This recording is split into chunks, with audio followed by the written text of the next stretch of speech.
Padayaw na adlaw kamayo tibo. Ako si Josel Sabayog, adon o kudyak mayo sang kanak mamatokon na yagalaong aw mamingaw ingyang sulitan. Ununon pulaw aw sang kalamdag, migisengkaw, aw ing kalibutan mingaw. Mingaw, ug tungod kay waday tingog, kundili tungod sang waday piyagsulitan.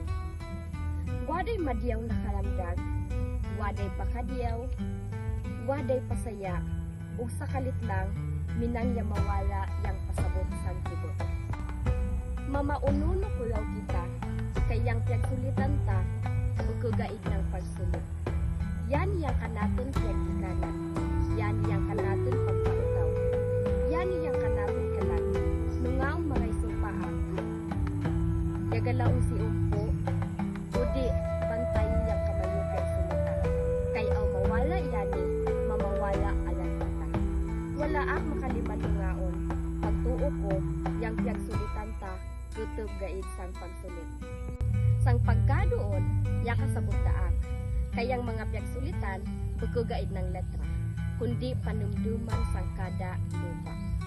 Asan ang mga lakang ng kanaton mga kaungkuan. Sang kada balay, asan ang mga inikol, kasakit o gugma sang pamilya. Sang kada gugma, asan ang kasing-kasing sang mga kaliwatan, o sang kada sulit, sang kanaton piyagsulitan. Mabuhi gyapon sila.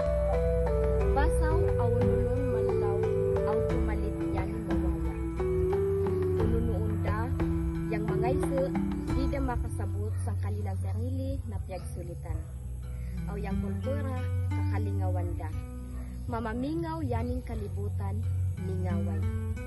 Buko kay waday piyagsulitan kundili waday kalag. Yang kanaton piyagsulitan buko gaid ng mandaya, buko gaid ng mga sulat, yan yang dugo sang kanaton kultura. Aw mawala ingini, uno noon na kita mayo.